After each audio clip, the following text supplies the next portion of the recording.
Longtime listeners of the podcast know that we never miss an episode. In fact, until now, we hadn't missed a single episode in 15 years.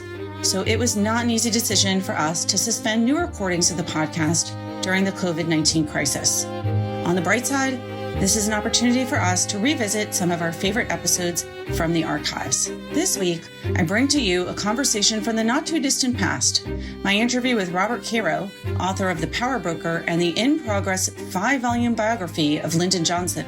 Bob and I spoke for our April 19th, 2019 podcast. Bob came on to talk about his most recent book, Working, but I had just finished reading Master of the Senate on my own, so we talked about everything. Here's the episode.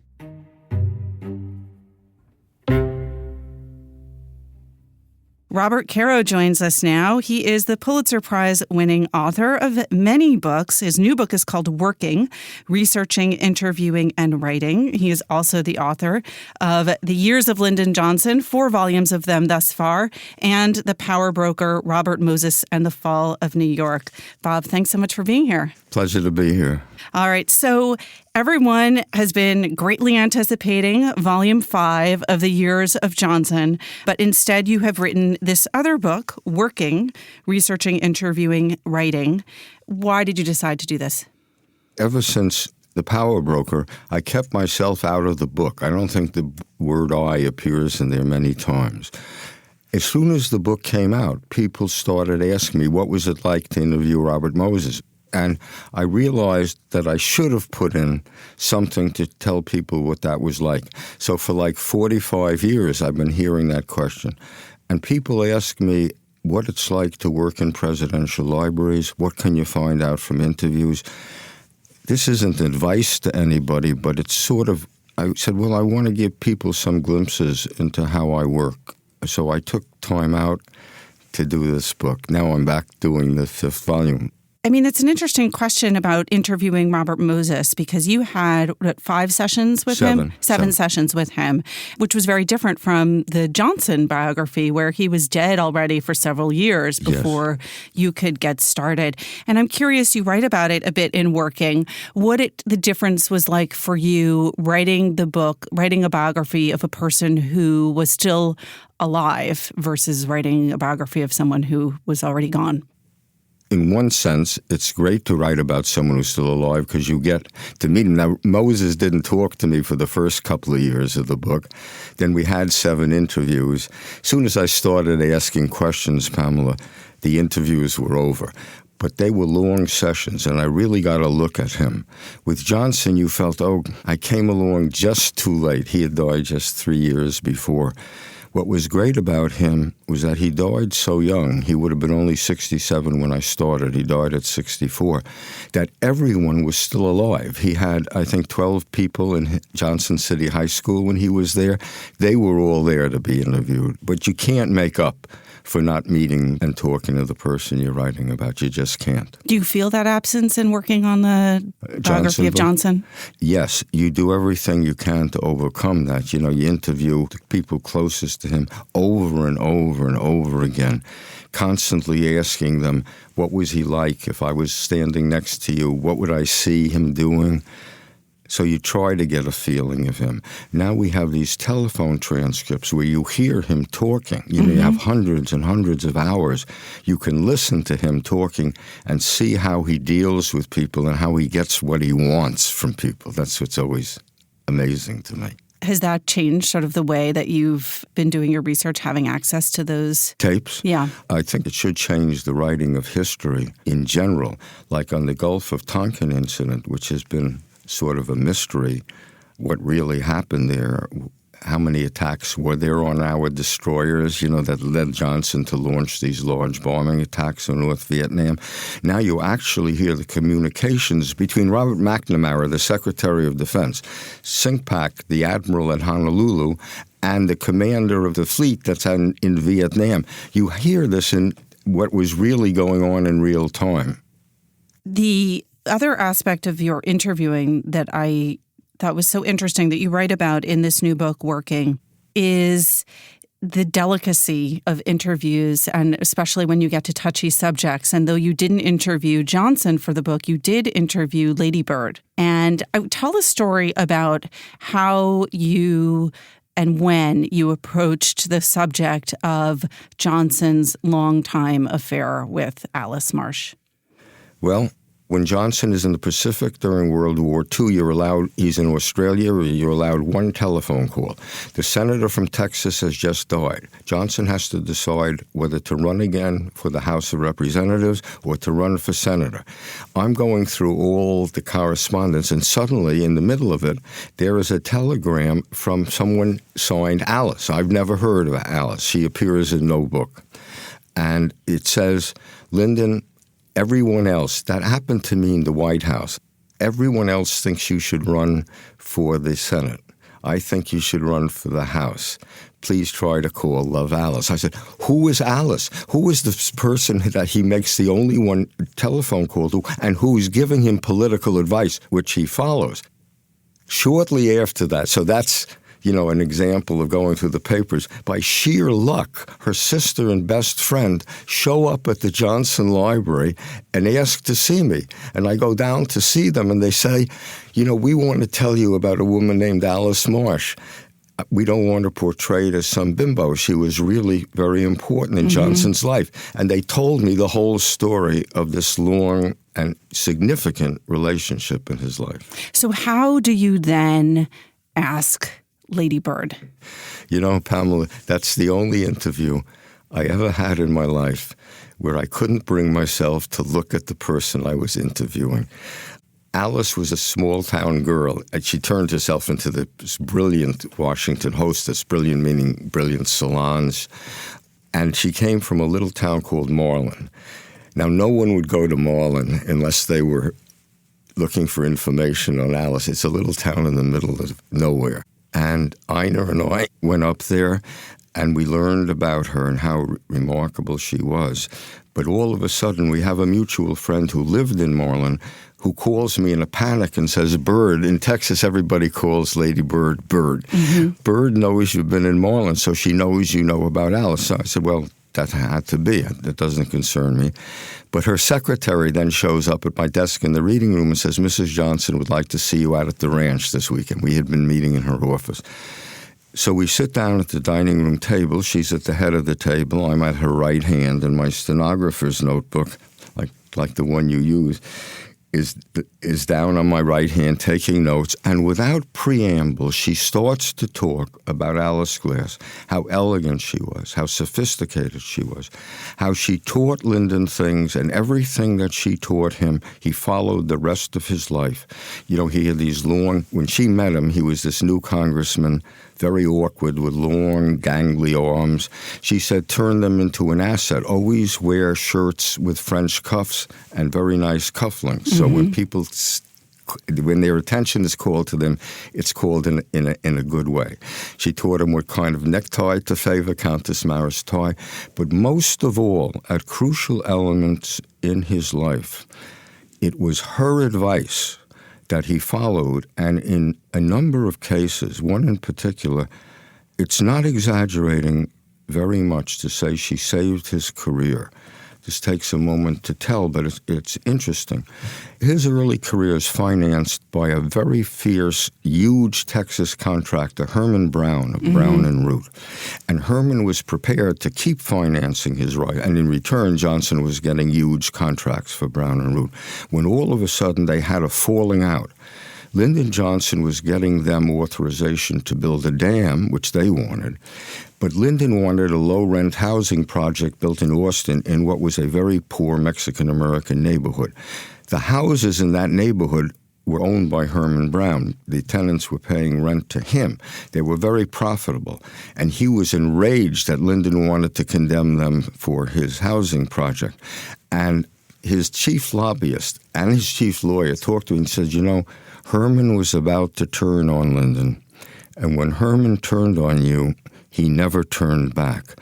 When Alice hears about this and invites them both down to her great estate in Virginia, she sits them down at her table and says, why don't you just compromise? Give Herman the dam and Lyndon the land. And all of a sudden, everything was okay. So Lady Bird starts talking not only about her elegance, she said, the quotes are in the book, she was so sophisticated, so beautiful. I remember her in a succession of wonderful, beautiful dresses and me in, well, not so wonderful. And then she said, Lyndon always followed Alice's advice. During that whole interview, I have to say my head just stayed down and I took notes. I couldn't look at her. So that was done. Then the next week, we went back to our ordinary interviews. So she just launched into it without you even having to ask? Without a word of preamble. Wow. Yeah. I sometimes think I know something about politics. I'm really glad I don't have to write about women because I never understood why she did that. So you had gone in there presumably thinking, how am I going to bring this up? Yes. And then you never... I didn't have to. She talked. She answered all my questions without a word out of me.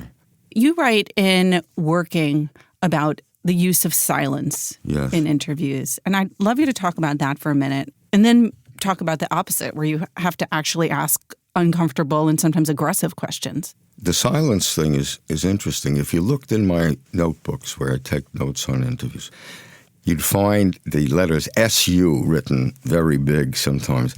They mean shut up. It's because I tend to talk too much. And the thing is, if you're interviewing somebody, silence can be a real weapon for you because seems to be a human need to fill a silence. So if you ask a question, if there's a silence, he's not answering it. If you can just shut up long enough, an amazingly large percentage of that time, he has to talk, and he'll give you the information you want. But you're dealing often with people who are master politicians who presumably also know sometimes the use of silence. And I'm curious, with someone like Moses, where you say, he was a monologuist and he talked and he talked. Did he ever use silence against you? No, you didn't have to with Moses. With Moses, if you asked a question, he might answer it for an hour and a half. The thing about it was, you didn't want to interrupt. When I started an interview, as I was a young reporter, I had won a couple of really minor journalistic awards. But when you're young and you win anything, you think you know everything. I thought I really knew how political power worked. From the minute Robert Moses started talking to me, I knew that I knew nothing compared to him. I mean, it was like I had never even dreamed of this level of political genius. I mean, it's such a tricky dance with access, right? Because with someone like Moses, he controlled access to a lot of the information and a lot of the people around him and to whether they would talk to you or not. I mean, did you worry that, if I make sort of one false move here in this interview with him, he's going to tell everyone not to talk to me anymore? Well, it didn't happen quite that way. What happened over the years, many biographers, I don't mean a few, had started or contemplated biographies of Moses. And I suppose they were told the exact same thing I was told. As soon as I wrote him saying two of his public relations, they always came in pairs. These guys was named Murray Davis and Edward V. O'Brien. And they basically said to me, well, Commissioner Moses will never talk to you. His family will never talk to you. His friends will never talk to you. And then they had this phrase, I don't remember the exact wording, but what it meant was, no one who ever wants a contract from the city or state will ever talk to you. And you will never see his papers. So I had to think of something. So I drew a series of concentric circles on a pad. In the center, I put a dot. That was him. The first circle was his family and closest friends. Second was fairly close friends, people who dealt with him all the time. But there were outer rings, and I said, well, he can think of and make sure they don't talk to me, all the people who are close to him. But he's going to forget about a lot of people on the outside. So I started with them, and as I later was told, he started getting these telephone calls from people saying, this young man came to interview me about you, Bob. So for 2 years, he didn't talk to me. All of a sudden, I get a phone call from his daughter, Jane. She called him Papa Bear. She said, well, Papa Bear will talk to you. Come out and meet him at Oak Beach. And I do not know why he changed his mind on that. I was told something. It's quite complimentary to me. But it's the only explanation I was ever given. I became very friendly over the years with his chief aide, a guy named Sid Shapiro. He said, well, the commissioner realized with you that finally a biographer had come along who was going to do the book whether he wanted it or not. I don't know if that's true. Mm-hmm. But we had 7 interviews, which were an education for me. And you ultimately did get a copy of all of his papers. You often talk about how your books are about power, about these 2 men who accumulated and wielded power in 2 very different arenas and sort of fundamentally changed the use of powers within those 2 different arenas. But as a reader, it strikes me that your books are as much about the powerless as they are about the powerful. And you start off Master of the Senate, for example, with a woman who cannot vote. It feels like your heart and some of the most moving passages are really about the people who didn't have the power. And when you deal with them that way, I'm so glad. That's so perceptive of you to pick that thing up, because it's an example. If you say, I'm not going to write just about the powerful, I'm going to write about the powerless and the effect that power has on them. So I'm trying to show in Master of the Senate, Johnson does what hasn't been done for 87 years. He gets a civil rights bill through the Senate that's controlled by the South. So that's quite a story. But as part of the story, I wanted to show exactly how hard it was and what happened to black people in the South in the 1950s who tried to register to vote. So I'm reading all the testimony that black people gave before the United States Civil Rights Commission. And, some of these stories make you cry or fill you with rage. So I came across the testimony of this woman, Margaret Frost, who was humiliated with the questions she asked. But she didn't give up. She went home and studied, and about 6 months later, she went back before these same 3 registrars, and they humiliated her again. Mm-hmm. So I thought, I have this story. But the thing is, there's always more to the story. And her husband, in the course of her talking to me, she mentioned, just in passing, that her husband had registered to vote, David Frost. So I said, well, I'd like to talk to him. He didn't want to talk to me at first, but I eventually spoke to him on the phone, and he told me the following story. When he registered to vote, a car came by and men shot out with rifles the lights on his porch. He wanted to call the police, but as the car drove away, he realized it was a police car.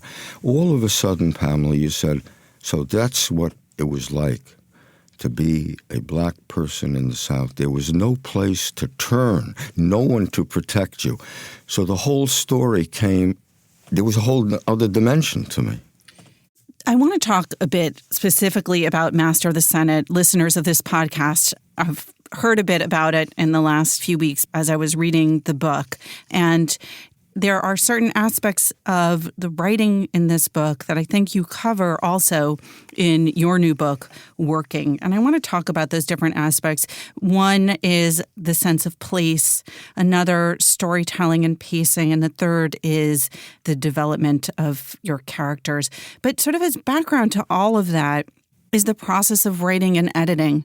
Because with The Power Broker, we know that about 350,000 words of this book did not end up in the final book. I imagine that is true as long as they are of books in the years of Johnson. I'm curious about what your process is like in terms of your relationship with your editor, Bob Gottlieb, and how that works. Well, it's a long relationship. He became my editor in 1971. That's 48 years. Wow. It hasn't been always a peaceful relationship. Let's say we're both strong-minded people. But he's a great editor for me. I think he's a great editor. And sometimes I think no one but he could have edited me.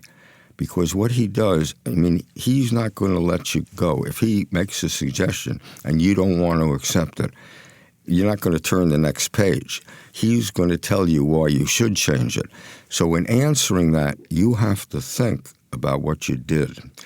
That's very valuable to me because my books take so long. My publisher and my editor never bother me. So I'm sort of in a vacuum in a way. And it's easy to fool yourself that you're doing it better than you are doing it. But as you're writing this, you're forced to say, what would Bob think of this? Mm-hmm. Do you know? If you saw us up till the working book where things became friendly, it was one that took 45 years. But from the very first time, he's a guy who never used to go out for lunch. I never have lunches. We worked on that book. The cutting out of the 350,000 words was really hard. And I think even Bob would say to you, we didn't do it just because they were superfluous. I think he said something like, we cut 350,000 really good words out. Yeah. Neither of us wanted to do that, but we're so on the same wavelength. So in order to get enough money to finish The Power Broker, I had to sign a 2-book contract. The second book was for a biography of Fiorello LaGuardia. So I finished The Power Broker, and I really don't want to do a LaGuardia biography. I covered this. I can't stand ever to go back and do the same thing again. Mm-hmm. And I'm saying, but I realize now that what I was doing in The Power Broker was not a biography of Moses. It was a study of urban political power in cities, how real power works. Mm-hmm. When you're not elected to anything, what is the real power that you get? I said, I want to do that for national power. And I know who I want to do it through. I want to do it through Lyndon Johnson. And I never want to have to cut out words that I don't think should be cut again. I want to do it in volumes. I said, but Knopf, my publisher, will never let me do that. I'm under contract. So I'm sitting there starting the LaGuardia biography, and I get a call from Bob, and he says something like, listen, I know your famous temper. Bob is always saying, Bob Caro has a terrible temper, but I'm a very even-tempered guy. Untrue. Okay, it's 2 people with a terrible temper. So he says, I know your temper. I want you to come in and see me, and I don't want you to say anything until I finish talking. I have a suggestion for you. So I went in, and he says, I know you want to do this LaGuardia biography, but I don't think you should do that. I think you've done it all already. But I do have another subject that I'd like you to do. I'd like to suggest that you do Lyndon Johnson, and I think you should do it in volumes. So many times in our lives, all these years of editing, you say, although we really have bitter fights over some things, we're both sort of on a very basic level on exactly the same wavelength. And I'm grateful to have had it all. That's amazing. All my life, yeah. Do you ever hand in to him parts of the book, or do you wait until it's all done? I never show anybody except Ina. One exception, I needed more money when I was doing one of these volumes, so I had to show what I had done. That's the only time. I don't show anybody anything until it's all done. So I want to talk about, because you work on the book in its entirety, about the structure specifically of Master of the Senate, because it's very interesting. There's been a big gap between this book and Means of Ascent, the second volume. And I was nervous as a reader going into it because I had not read The Path to Power or Means of Ascent in decades. So I thought, oh gosh, am I going to be able to gain entry into this? And you started off in a very surprising way by devoting a little over 100 pages to the institution of the Senate itself, a kind of mini biography of the Senate and a kind of history of the United States as seen through the lens of the Senate. How did you decide to do that? And did you know from the beginning you were going to approach it that way? No, not at all. I thought Master of the Senate, which is, I forget how long it is, but it's almost 1,000 pages. I'm looking It's at a little over 1,000 pages. I'm looking at how big it is. Yes, I know very well. Well, I said, but as I'm doing the Senate, I'm the nut who sat in the gallery. I'm up there all day. The tourist groups come in and out. I'm still there. The senators are looking up at me. Who is this guy, But I'm realizing it's an entire world that I don't know. And in fact, a world that almost nobody knows. And it was really important at times in American history. And it's important to show Lyndon Johnson's genius, how he changed the Senate so that it really worked. The books are called The Years of Lyndon Johnson. That's because the books are not supposed to be about just Lyndon Johnson. They're supposed to be a history of America for perhaps 60 years. So I start writing this, and I said, this is a story nobody knows. And it's going to take, I suppose, 100 pages, maybe 60, 70,000 words. So I wrote it, and I said, well, I think this should be published. Where am I going to put it? If I start the book like this, nobody's going to read the book. And I tried to break it up and put parts of it at the beginning of other chapters, to italicize parts and put it into other chapters. Finally, I said, to hell with it. This belongs at the beginning of the book. That's where I want it to be. That's where it's going to be. Mm-hmm. So I gave the manuscript to Gottlieb, and he said something like, said something complimentary about it. I don't get a lot of those.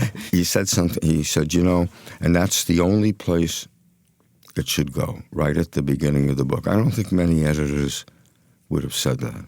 So you start off with this first section about the Senate, and one of the things that struck me about this book is that while it's very long, the pace keeps moving because you keep sort of changing a little bit what it is you're doing. And you have these mini stories within the book and even mini biographies within the book. And I guess first, how did you decide, okay, here's where I'm going to kind of home in and tell maybe a small story, but blow it out to illustrate something versus I need to describe what happened, let's say, between 1955 and 1957? Well, there's human drama. I tell the story of Leland Olds, a name that no one knew. I had read it, but I had no idea. So the beginning of this book, right at the beginning, Johnson comes to the Senate, and he wants to cement himself with the Texas oilmen and the Texas contractors. And up for confirmation is a man named Leland Olds, who had been on the Federal Power Commission, which regulates the oil industry. So it's mentioned in all the Johnson biography that he holds hearings on Olds and paints him as a communist. Some of these books say he was a communist. Paints him as a communist and defeats his nomination. I said, well, I want to read the hearings. Mm-hmm. So you ask why the books take so long. Hearings are a lot of reading because there's a lot of extraneous matter. But woven through this hearing, I say, I am reading a story of a man, Lyndon Johnson, destroying another human being for political ends. I can't believe it. I mean, I remember reading these hearings all night, underlining them. I said, look what he's doing here. He takes this man who, as a young man in his 20s, had flirted with the Communist Party and had written for the Daily Worker, and painted him as a committed communist and destroyed his life. I mean, Olds was a respected man. After that, he lived the rest of his life always struggling for money, shunned by almost all his old friends because it wasn't safe to be known to be his friends. And Johnson is doing this, and it's sort of horrible. So I tried to find everybody who was connected with it, and I found one aide who was standing. Johnson has just had a cross-examination of Olds saying, do you still believe this? He would quote articles from the 20s. Olds would try to explain that he didn't believe it, but Johnson would cut him off. And there's a man standing with Leland Olds in the luncheon break for the hearings, or a recess break, I don't remember. And Johnson comes out and throws his arms around Olds and throws one arm around the shoulder and says, I hope you're not taking this personally, Leland. It's just politics, So I said, I'm going to tell this story. When you say you're going to tell a story like that, Pamela, it's going to take a lot of pages if you tell it right, because it's a human story, and you have to paint two human beings, Lyndon Johnson and Leland Olds. Sometimes you get a feeling that you've done the right thing. When this book comes out, no one had heard of Leland Olds anymore. I'm signing books. I think there was in some west, I think it was in Seattle, but I don't really remember. And, you're sitting there, so you give a talk, it's a long line of people. All of a sudden, this voice says to me, "I'm Leland Old's granddaughter. I want to thank you for saving my grandfather's reputation." Well, I have to tell you, there are moments when you do these books that you feel good. There are a lot of moments when you don't feel good about what you did, but there are moments when you feel good about something. Wow. I mean, you read that biography, and it is like a mini biography of Leland Olds. And to this day, I mean, if you go onto Wikipedia, he's got like 3 paragraphs.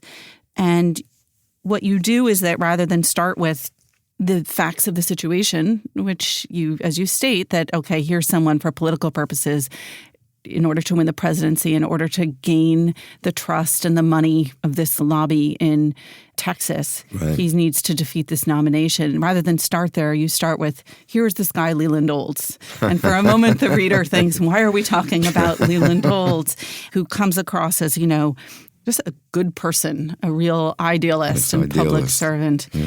I thought that it was interesting that you did that, too, with other characters, other sort of mini biographies that appear in the book, that even someone like Richard Russell, you start off and we don't have a sense of Russell as a tremendous racist from the very beginning.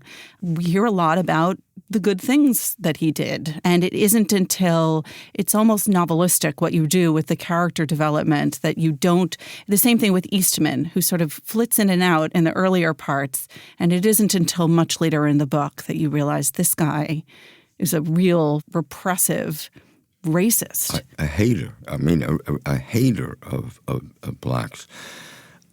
When you research, you read the newspaper articles, the New York Times, the Washington Post, Russell is held up as the beau ideal of a senator, the perfect senator. And in foreign affairs, he really is. He's like one of the great senators of Rome. When you read about him, you study his speeches, you say, this must be what the great senators of Rome were like. He had this worldview, American army should do this. It was a very intelligent and informed worldview. Then you start reading the congressional record, and you see, you can't believe the racism, the hatred that sometimes he's reading a speech that, he's carefully edited, and the hatred comes through. And then you realize this is the guy who for 30 years kept the Senate.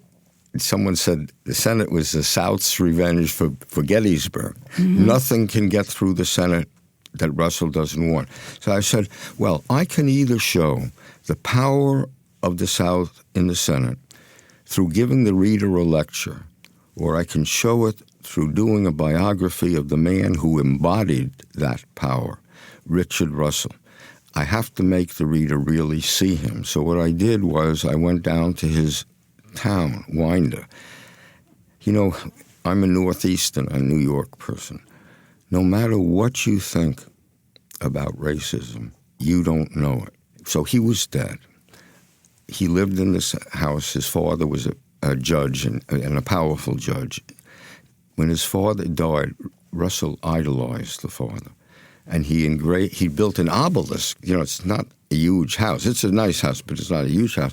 In the back of it, he builds an obelisk to his father. And on it says, lover of the old South, defender of the new.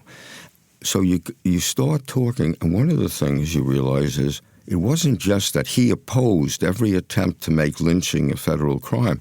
There were 2 lynchings. You say, where was this? You're reading the weekly newspaper, the Winder, whatever it was, and you talk, very short. There was an incident on the so-and-so road, So that's a lynching, you're talking about. See, that's just down this road from his house. And then he had 2 nephews. The law firm, Pamela, was still called Russell and Russell. So I made friends with the 2 nephews. We were walking. I don't remember that the sidewalks were wooden. Maybe they were, but most of that town is not white. It's black. So it would be an exaggeration for me to say that we walked abreast, mm-hmm. filling the sidewalk. People were coming towards us, black people. I don't want to say, because I don't really remember that happening, that anyone actually stepped off the sidewalk to give us way. But I saw the eyes of the people coming towards us, and they were ready to step off the sidewalk. And I just hated. I mean, you came back from that, you said, if you make a picture of Russell correctly, I don't say I did it correctly. It was very hard. I rewrote that thing. If you do it, you're going to show two things. The greatness of this man in foreign affairs, in directing the armies of the empire. Let's put it in Roman terms, you know. And the horror of this man in playing the leading role in keeping laws to help black people from passing for decades. And then you say, but Lyndon Johnson made Russell believe. Why did he raise Lyndon Johnson to power? Russell is the guy who raised Lyndon Johnson to power. Then you said, you mean Lyndon Johnson made Richard Russell believe that he believed the same way he did? Yeah, that's quite a story. You are famous for taking notes by hand, for writing your first and second and third drafts in longhand, and then working on a manual typewriter. Has technology in any way, there's so much that has been digitized and that's now available on video and readily accessible. Has any of this had an effect on the way that you do your research and write?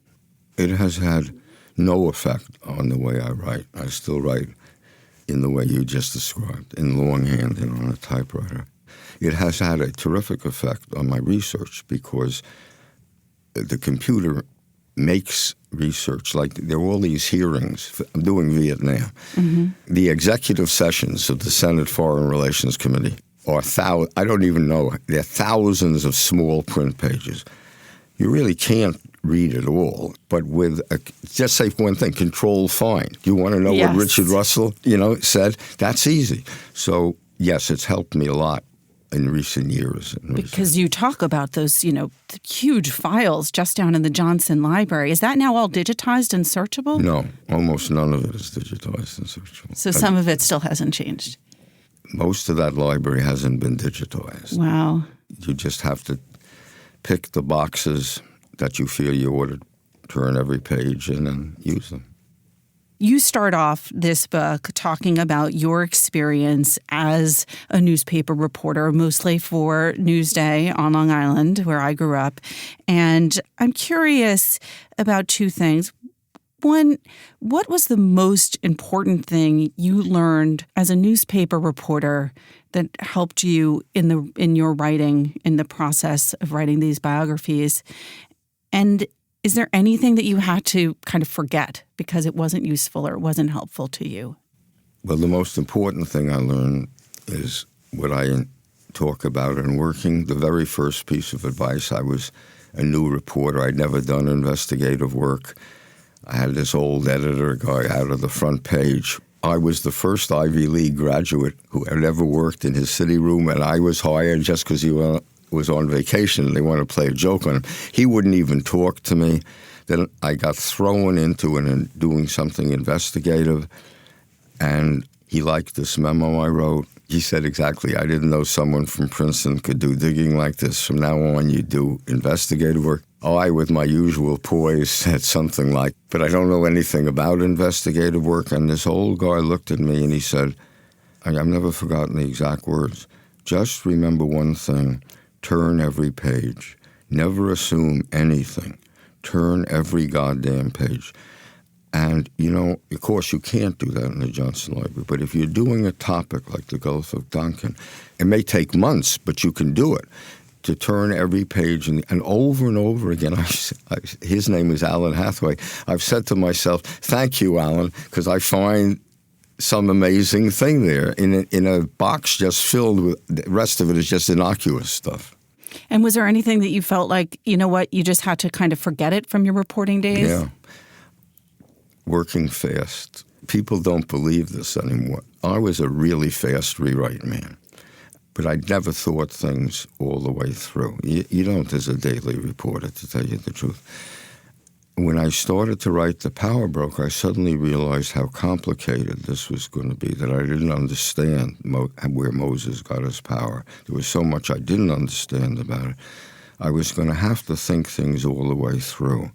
So that's really the reason, Pamela, where I write my first drafts in longhand because that's the slowest way of committing your thoughts to paper.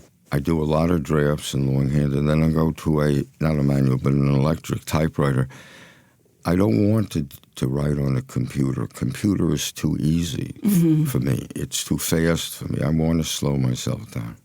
All right. Well, taking a cue from your writing on interviewing, I've saved what is, for me at least, the most difficult question, because I know it's one that you hate getting.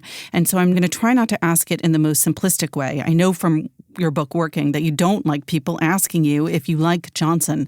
So I don't want to ask it in that way exactly. But perhaps two-part kind of question. The larger question is, do you feel like you get 100% at this point his character? And as part of that, do you find your sympathies with him sort of coming and going? I mean, he changed a lot, right, over the course of his life, and he was changed by the events of his life. Just curious how your sort of personal understanding and sympathies with him or against him have shifted over time. Yeah, it's a great way to put that question. So I spent a lot of time, with his brothers, his sisters, his classmates in high school and college, the guys who were in his first political machine. I felt I came to understand this character. It's a very strong character. It's sort of formed in his terrible boyhood. You can't really think about Lyndon Johnson's boyhood without wanting to cry for him, because it was a terrible, humiliating boyhood in this isolated town, which is the whole world. And in this town, his father, who was once the most respected man in it, becomes the laughing stock of the town. And his family, they lose the Johnson Ranch. The father makes one mistake. They lose the Johnson Ranch. They're living in a little town in Johnson City, and every month they have to worry that the bank's going to take that house away. There's often no food in the house, and neighbors have to. It was humiliating and terrible. It's a complicated character. There's a deep well of compassion, and you see it when he's young, when he's a school teacher teaching Mexican-American kids. You see it when he's president and he gives the great civil rights speech, and his speechwriter, Richard Goodwin, says, "Do you really mean this?" And he says, "Listen, when I was teaching those kids in Cotulla, I swore that if I ever had the power, I'd help them. And I have the power, and now I mean to use it." You say, that's a consistent strand. Then you say, this is a guy, braggadocio, super masculinity. He used to refer to his private parts a lot in a very boastful way. There's some great anecdotes about that in the books. I'm not sure I'm going to repeat them on this, but you say, and Vietnam, so much of it owes to that side of his character. But if you're really asking me, does my view of his character change? I felt before I started writing the first volume that I had done everything I could to understand this complicated character.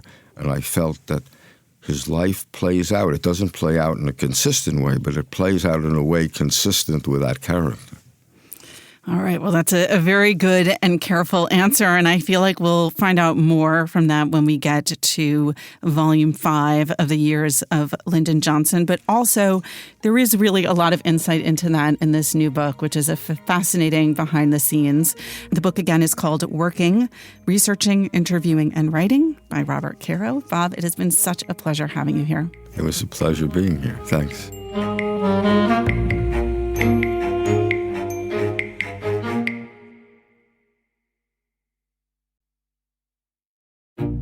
So here's a request for our listeners. I get lots of feedback from you, some complaints, lots of kind words. Really appreciate it. You can always reach me directly at books@nytimes.com. I will write back. But you can also, if you feel moved to do so, review us on any platform where you download the podcast, whether that's iTunes or Stitcher or Google Play or somewhere else. Please feel free to review us and, of course, email us at any time. This is Greg Coles, the Book Review's poetry editor. For National Poetry Month, we've invited poets onto the podcast to read a poem that's meaningful to them. This week, Reginald Dwayne Betts, whose most recent book was Bastards of the Reagan Era, and whose next book, Felon, will be released in October, reads May 24th, 1980, by Joseph Brodsky.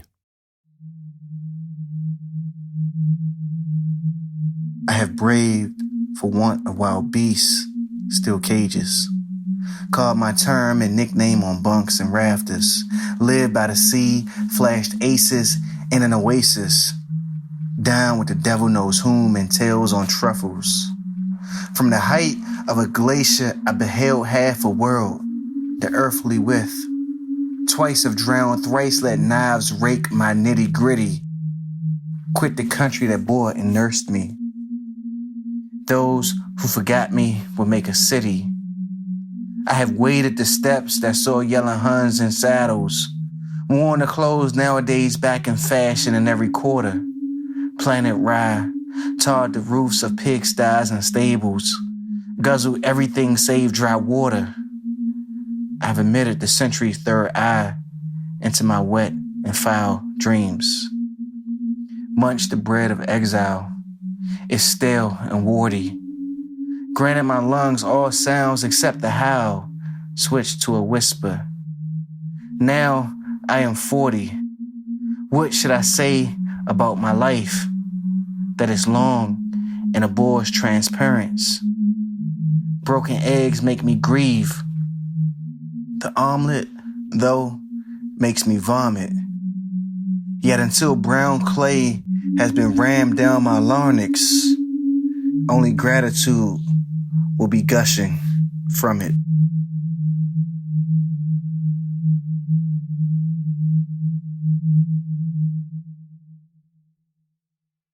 Joining us now to talk about what we're reading, my colleagues Greg Coles, Tina Jordan, and John Williams. Hey, guys. Hi, Pamela. All right, John, let's start with you.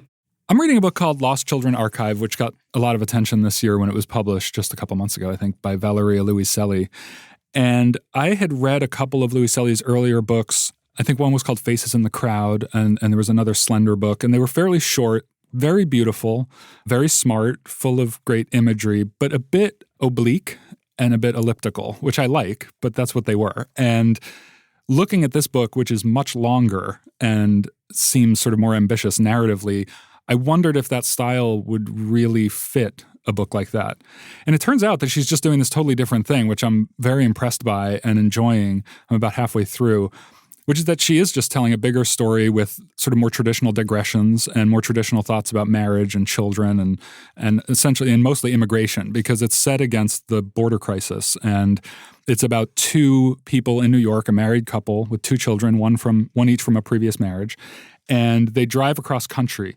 They're two, I'll get this word wrong, it's like acoustomologists. They take sound recordings for sound documentaries.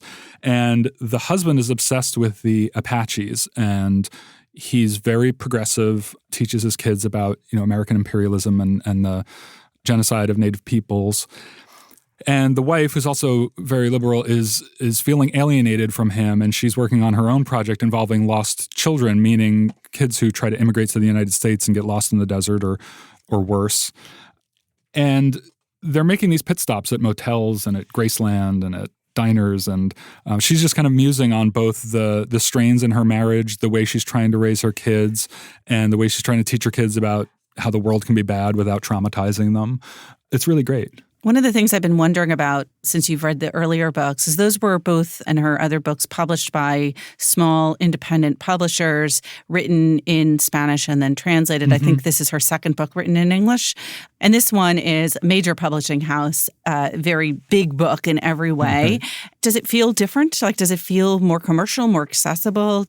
It is more accessible. I don't know how conscious that is as a decision. I think she can just do both registers. It's a little bit insider baseball, but I guess our listeners are pretty insidery at this point. But the other thing was that, yes, this was a book from Knopf, which is sort of one of the most prestigious, large, historic publishers in the United States. And her previous books were with smaller, great presses, but probably didn't have the same expectations for how well they would sell or the attention they would get.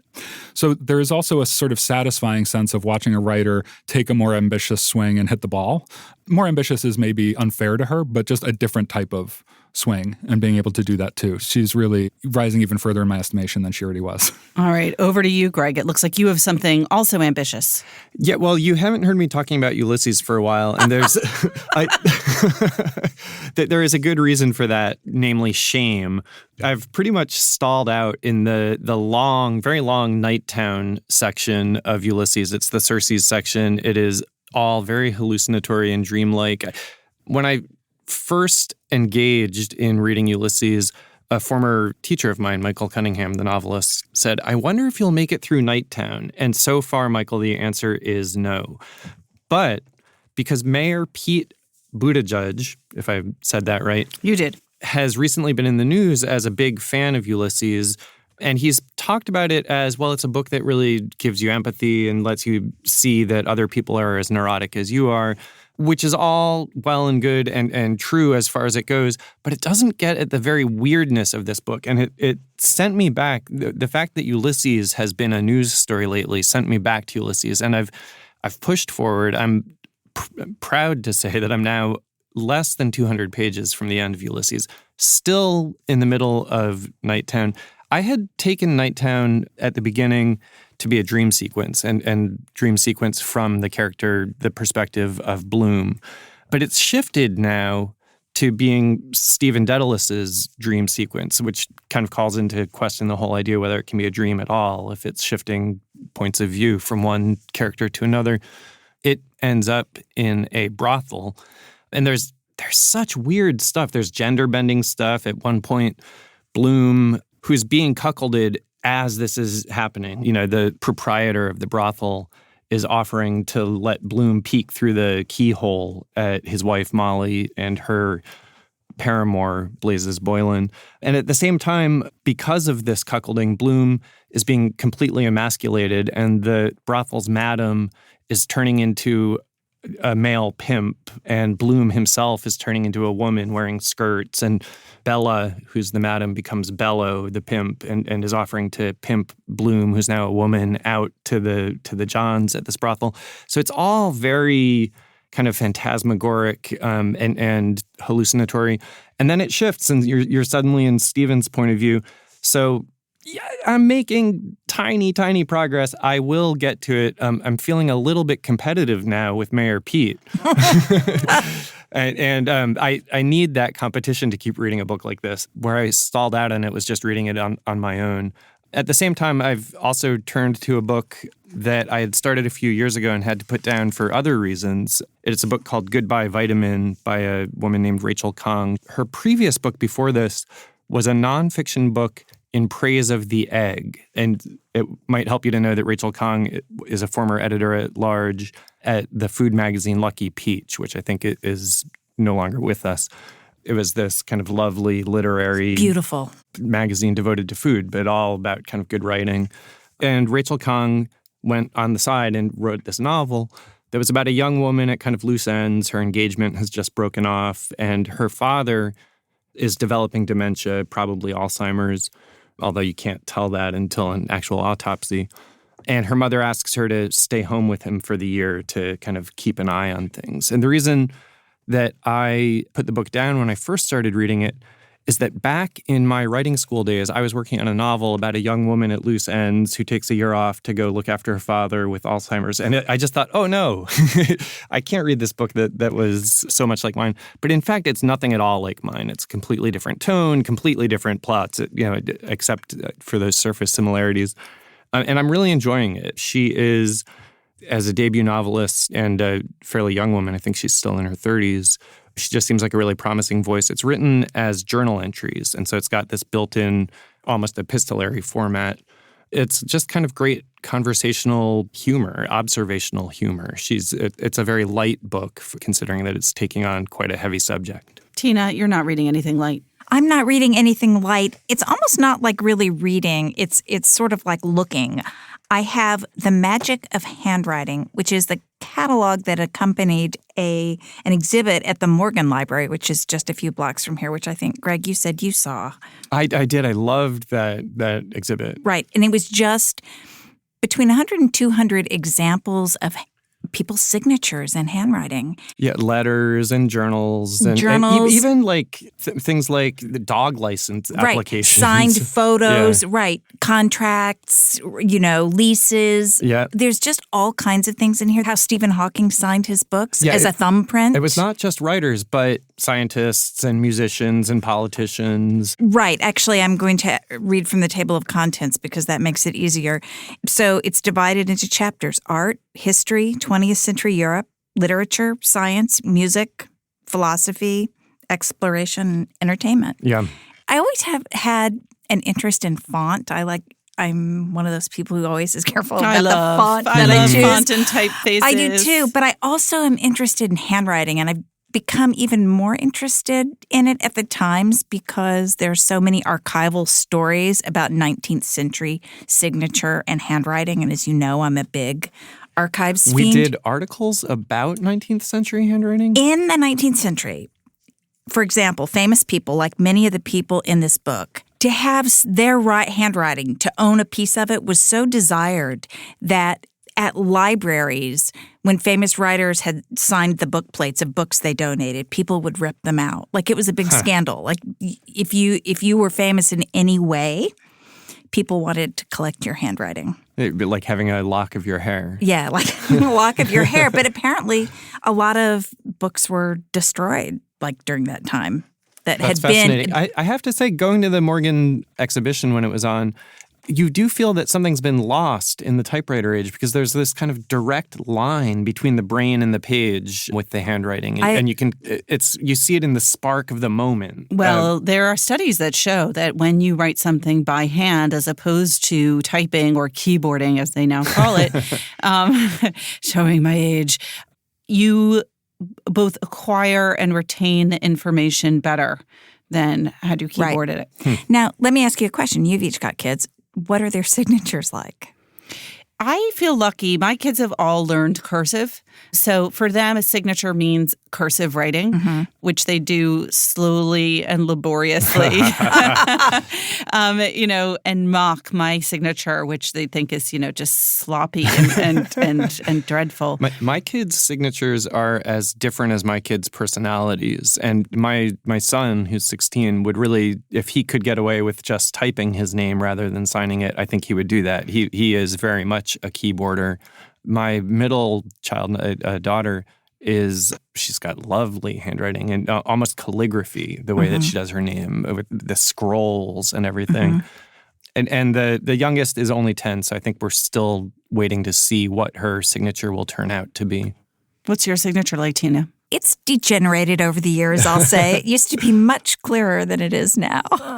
But anyway, so this book, also it takes me back to letter writing. I love reading letter collections, and a lot of these are letters. Yeah. And you forget how, if Winston Churchill was going to be at Chequers while his wife was in the city, he would sit down and write Clemmy a letter a few times a week. And James Joyce is in there, if I'm not wrong. Yes, James Joyce is in there as well. Wanting to be a musician. Right.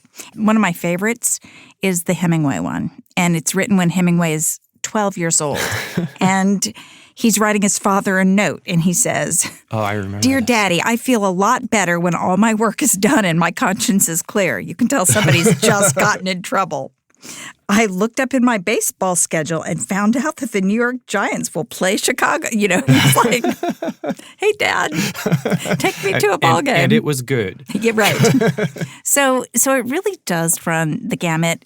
They aren't thing. I'm sure you probably hadn't seen any of those things before. I know I hadn't. Yeah. Anyway, fascinating. So if anybody else has a handwriting and type, obsession like I do, this is a book for you.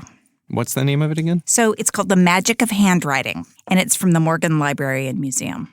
Pamela, what are you reading? Journalists are famous for being narcissistic and navel-gazing and love to read books about other journalists and about themselves. And I've actually been pretty negligent on that front. I don't live up to that. Not narcissistic enough? No, I've never read the Gay Talese book about the New York Times.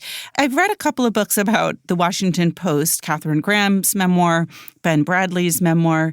But if anything, for as much about sort of their lives and the periods in which they lived as for their professions, And I picked up a book that is the opposite of that. It's about the New York Times, and it's not a pretty look at the New York Times. So it's one of those books that you don't want to walk around the New York Times carrying it. And yet here you are on the podcast. And yet here I am announcing to listeners and any of my colleagues who may be listening, but actually it was a colleague who mentioned that she was reading this, and I thought, I have that book at home, and I picked it up. The book is called Hard News, 21 Brutal Months at the New York Times and How They Changed the American Media by Seth Manookin. And I read it, I guess, as a journalist would in, a few hours. It was like a day, because it is really juicy and terrible. This is the story of the period at the New York Times during which Howell Raines was the executive editor and Jason Blair, who was a fabulist and plagiarist and really serial compulsive pathological, probably liar, was caught plagiarizing and fabricating stories in the Times. And this subsequently, through a series of events, led to Howell Raines and his managing editor, Gerald Boyd, leaving the paper. And ultimately, Joe Lelyveld, who had been the previous executive editor, sort of taking over temporarily, and then Bill Keller becoming the new editor of the New York Times. This was in the early aughts. And this is about 2004, right? Yes, yes. This happened after I was hired by the Times and before I started at the Times. So I watched it unfolding in real time with kind of horror and thinking, what am I getting into? Welcome to your workplace. Yeah. What was most interesting to me was, frankly, the depiction of how different journalism was not that long ago. The internet was there. There was a mini journalism recession after 9/11, which people don't really remember because 9/11 was such a cataclysmic event that journalists really excelled at covering. Yet in the wake of 2001, in about 2002, 2003, there was a media recession. And I remember Time magazine had a hiring freeze. A number of magazines went under. One of the places that went under was a website called inside.com, together with this magazine, Brill's Content, where I actually very briefly worked alongside the author of this book, Seth Manookin. So I was aware early on of this book. But what's so interesting about it is that this is the beginning of the era in which the internet is starting to make an impact on journalism, but it hasn't quite yet fully made its presence known. And so the way in which the newsroom is staffed and functions still operates largely along the lines of a print organization, and to, be sort of pushed off to the work on the website was the equivalent of being assigned to the Westchester edition of, the New York Times. It was just like nowhere you wanted to be if you were an ambitious journalist on the rise. So it was a fun, juicy kind of peek at the past, the not so distant past. All right, let's run down the books again. Greg, what did you read? Goodbye Vitamin, a novel by Rachel Khong, that's Khong, and Ulysses by James Joyce. And Tina? Well, I can't say I read it, but I've been perusing The Magic of Handwriting, which is from the Morgan Library and Museum. And John? I read Lost Children Archive by Valeria Luiselli. And I read Hard News by Seth Manookin. Remember, there's more at nytimes.com/books, and you can always write to us at books@nytimes.com. I write back, albeit not right away. The Book Review Podcast is produced by Pedro Rosado from Headstepper Media with the great help of my colleague, John Williams. Thanks for listening. For the New York Times, I'm Pamela Paul.